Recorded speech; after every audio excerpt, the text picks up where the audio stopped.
What's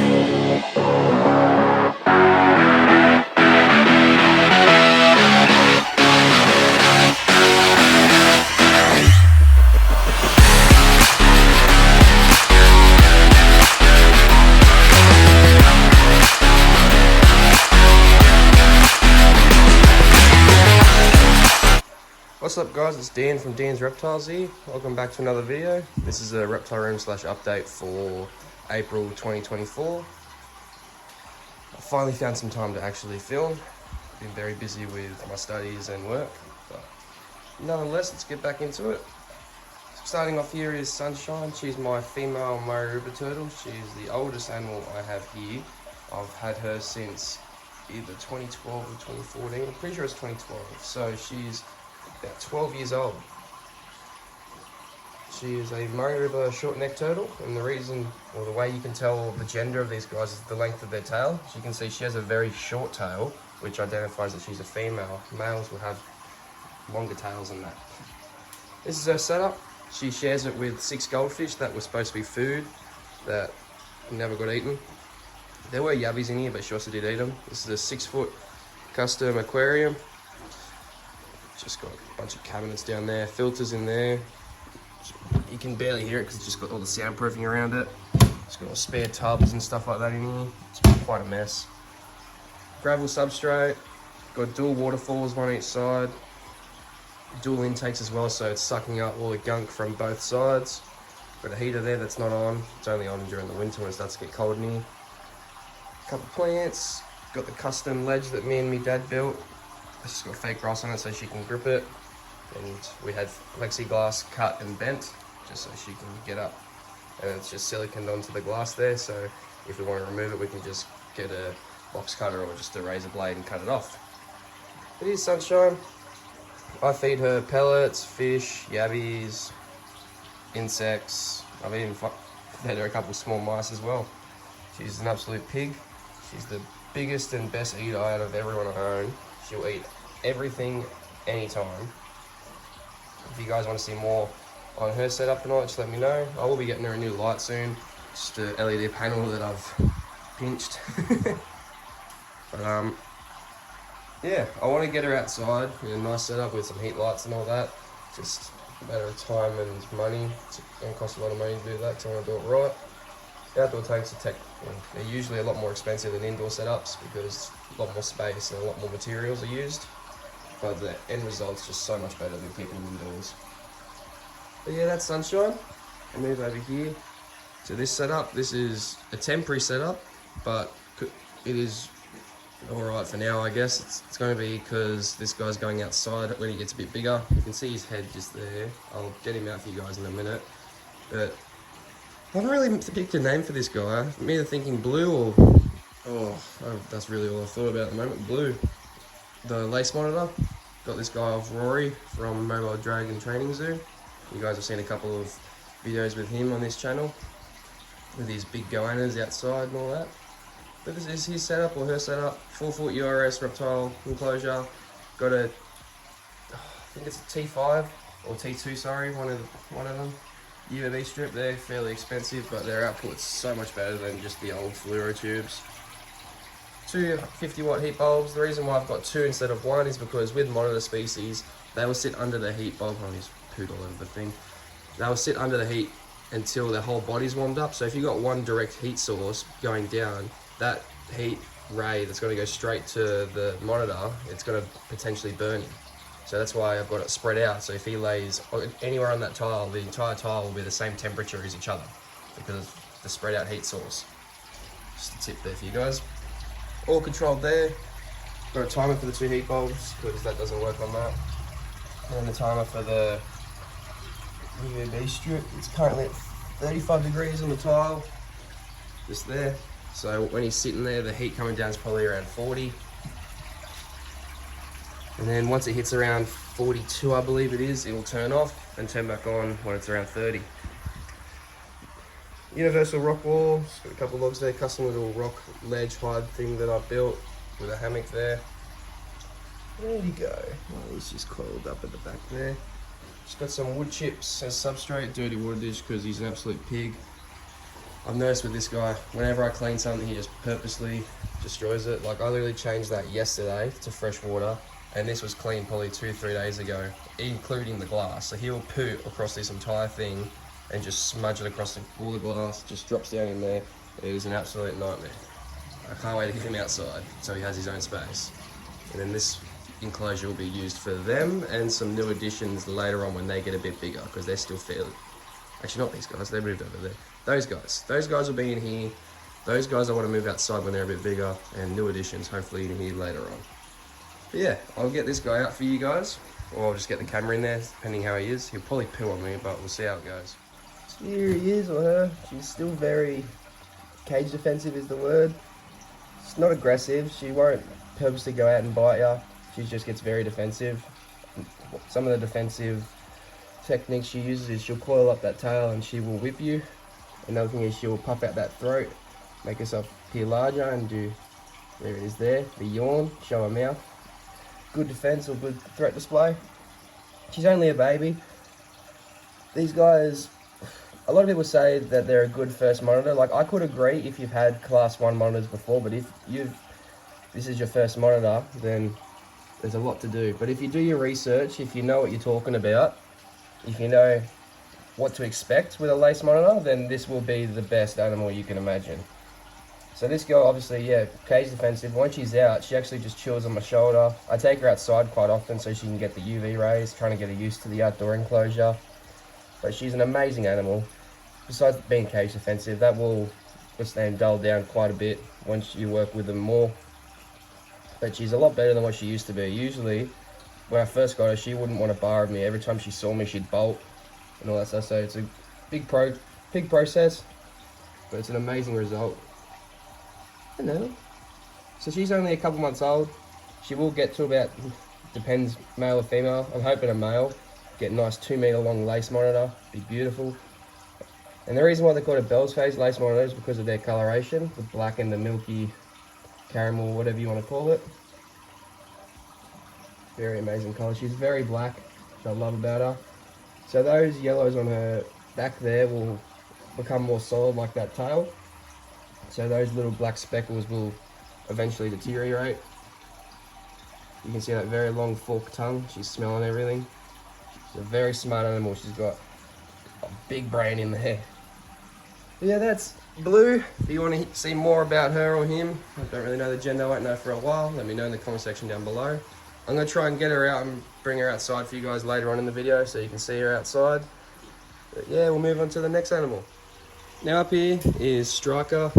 He's my pretty short male blonde spotted python. He's in this Reptile 1 enclosure, 3 feet by 2 feet by 2 feet. UVB across the top, heat bulb. They're not usually on because snakes don't necessarily need UVB. He's got a heat mat underneath. Pretty sure it's this rock hide, so you can get under there. Custom rock wall at the back, a couple branches, 2 rock hides, 1 hot, 1 medium. He goes over there if he needs to cool down. Big water dish for him. I do spray this every couple of days. These are just from a feature rock wall from a job site. So here's Striker in here. Get him out for you guys. Whoa. Here he is here. He's a very beautiful spotted python. I'm starting to think he's more of a Cape York spotted python with the high yellow caramel coloration. He's got a very nice white belly as well. It's quite beautiful. He hasn't been eaten recently, so I'm starting to think he's going to go into brumation soon as it cools down, because he's starting to skip feeds. So starting to think he's going to be getting ready to go to sleep for the year, or for the autumn winter areas. That's him. He's my first snake I ever bought. I bought him when he was just a hatchie. Now he's a nice chunky spotted python. I hope to find him a partner soon. I'm thinking getting another Cape York or a platinum just to see what would work. Yeah, he's a beautiful snake. I'm trying to focus on his face. Hey boy.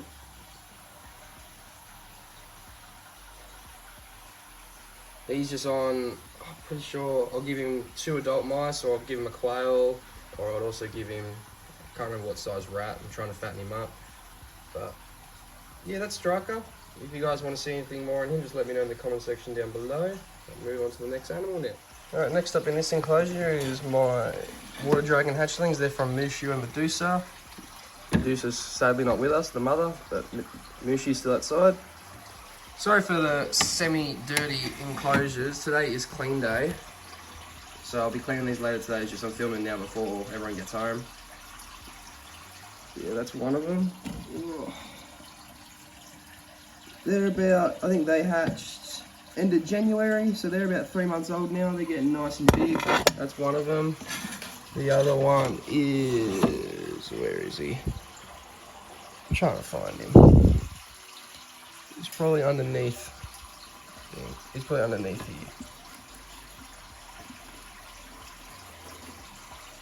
here. There he is. Yeah, they're the same size as each other. There's just the two of them. I've been needing to sell these guys, but I just love looking after them. Water dragons are an amazing species. They're quite entertaining. They're always moving, always doing something. If they're not running, they're swimming. And if they're not swimming or running, they're hunting. These guys actually eat in front of me, which is crazy because it took me ages to get Mushu to eat in front of me. This is their setup. It's a Reptile Zoo little enclosure with a UVB bulb, brand new on the top.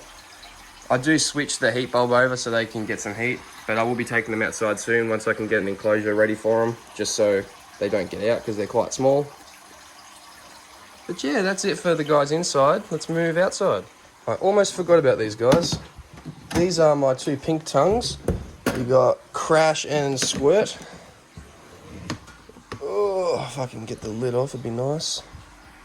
It's just in this temporary tub while the water dragons are in theirs. And they'll be eventually moved out back into that big enclosure where the monitor is. There they are. So this one here, the back, that's Squirt. And this big boy is Crash. So these guys are the same age, not siblings. Got them from two different clutches, but the size difference is crazy. And it's funny because Squirt's always the first one to the food. Crash always comes out later when I'm not around. He's very shy. But Squirt, on the other hand, yeah, sorry again for the dirty enclosures. It is clean day. But I thought I'd show you guys before everyone gets home so I can actually film this video. They're just in this tub set up at the moment with a heat mat. I think it's this side. Water dish there. Queen peat substrate. A couple of hides. Squirt hides underneath that rock there. Then you got all the branches and that for them to climb on. But that's them in their little setup. I have a lot of plans for these guys. So they plan to move into here in a bioactive type setup with Boyd's Forest Dragons. That's the plan. And so the Boyd's Forest Dragons will be out in the day and those guys will be out at night. So it's going to be a great cohab situation. It's been done before by several breeders. And if you don't do Boyd's Forest Dragons, you can do angle-headed dragons. They're fairly similar, except one's class 1, one's class 2 here in Australia. But yeah, that's the plans for the pink tongues. And if I can get Boyd's Forest Dragons in the next year or so, depending on how big those guys get. And if I can get the Lacey out of here. But yeah, that's it for all the enclosures in here. We'll move outside now. Here in my first custom pit houses 3 lizards. You got 2 blue tongues and a shingleback skink. It is 3 meters long, meter wide, about half a meter high. Just built this out of timber. All these are in the ground, so they can't go anywhere. It's also got solid rubber like these sheets here underneath, so they can't dig out. Got roof tiles in here. That's usually where Dwayne chills. Got the colour bond sheet there, giant basking rock. That was mainly for when I had bearded dragons. Ugh. I can do this. So you got 3 doors, 2 there, and this one's got the colour bond on top, so you can get out of the rain, stays dry.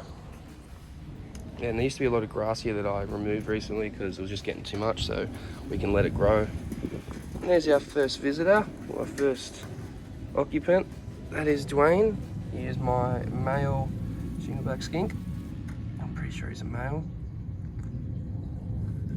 But yeah, I hope to get him a partner too. I've been saying this for years. I want to get partners for all these guys, but hopefully soon will be reality.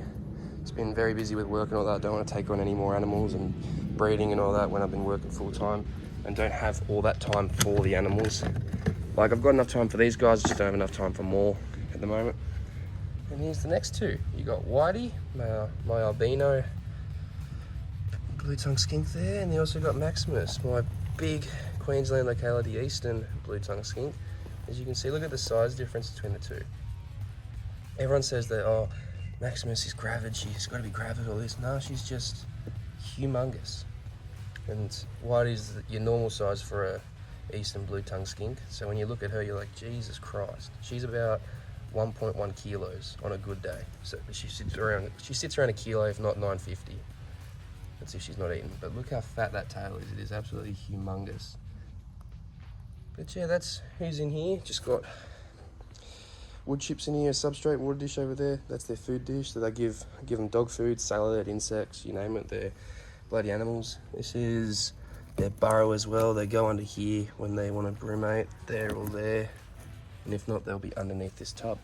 That's just sugarcane mulch. They like to chill in there the most. Stays nice and cool in there for them. But yeah, if you guys want more videos on them, just let me know in the comment section down below, and I'll move on to the next animal. Now in this 3-bay aviary that me and me dad built, practically, we got the aviary for cheap, and then we decided we'll make it into a reptile enclosure. So we'll talk about the enclosure itself. Just a 3-bay aviary. Each bay I think is a meter wide. It's 1.8 meters deep. No, 1.8 meters high. I think 2 meters or 2.2 meters deep. So they're good sizes. The house. This is going to be the Lacey's enclosure. She's in there at the moment. I put her in there to get some heat, and she's decided to avoid the heat. Then you got the diamond, then you got the water dragon. So it's going to be a full house. So this is what I've done here. Just put a PowerPoint in extension lead, so it's portable, 4-gang switch. So one does the 3 lights. You can see in there that you got the fluoro at the back. So each enclosure has one of those, and then every other switch does a power point. So only one's on at the moment because you got the water pump in here that needs to be upgraded because it doesn't pump enough water anymore. But yeah, so it's all powered up. It's all got lights. So if I want to put heat lights in there like I have over here with the water dragon enclosure over there, I can. I will be doing that to Crystal soon once the winter starts coming in. And Crystal's actually out. Alright, we'll start off with the spare enclosure, or the Lacey's future enclosure. There will be more branches and all that. There'll be all a bunch of stuff in here, so don't think that's all plain for the Lacey, but it's just because she's not in here at the moment. There she is. What you doing? So you tell when she's threatened, she'll start puffing out and she'll actually coil her tail out, but she seems to be just standing still at the moment, thinking that I don't see her. Hopefully I'll see her up asking soon, because she's just been chilling in there. I actually was holding her and she ran down my leg as I was standing here with the door open, and she just ran straight in there. So I was like, ah, she must like it. Yeah, that's her. I'll be locking these soon, just so nice and safe. In here is Crystal, my female diamond carpet python. And yeah, all 3 of these have those rainforest walls so they can climb up. Her enclosure is pretty basic. I will be getting more branches soon, like more horizontal ones for her. Wood chip substrate for all of them. It's obviously a bit newer in that one because I only just did it. Here's Crystal here. She's been putting on a bit of size recently, as you guys can see. She's quite fat. She's been eating rabbits lately, which is good. Custom rock ledge at the back there. It's got plants everywhere, branches for her to chill on. That was supposed to be a hide, but she just decides to lay on it. That's her big hide. That's the big hide there that she goes in. That's just got koi pit inside. But yeah, that's her. Again, I hope to get her a partner as well. I want to get a high white male. I was going to get one at the expo that just went actually, but I was told no for now. So yeah, that's her. I can't wait to breed her. She's one of the big ones I want to breed because I love diamonds. They're my favorite type of carpet python. I do love carpet pythons, don't get me wrong. It's just diamonds for me just take the cake. She's just beautiful, and there's so much good examples of diamond carpet pythons out there. But yeah, that's Crystal. If you guys want to see anything more on her, just let me know in the comment section down below, and we'll move to Mushu. So here's Mushu, my male eastern water dragon. He's quite big too. This is his enclosure. Also, they've all got bamboo backings as well, the 3 of them. Waterfall that's barely working. I'm going to be going to Bunnings shortly and getting a new one and cleaning this one out. Just got some custom ponds that I picked up. As you can see, they've been broken, but I just smoke rubber on the outside and they just hold water, so that's good. Wood chips plant there, that's a type of palm plant. That's his food dish, which I put the insects in. Heat bulb, climbing branches, climbing hammocks and all that, all the good stuff. But he likes to chill here. This is his favourite spot. That one or that one. He'll chill here all day because he gets the heat and he's nice and high. So that's it for this Reptile Room, guys. If you guys enjoyed, make sure to hit that like button and subscribe to see more. And I'll talk to you all later.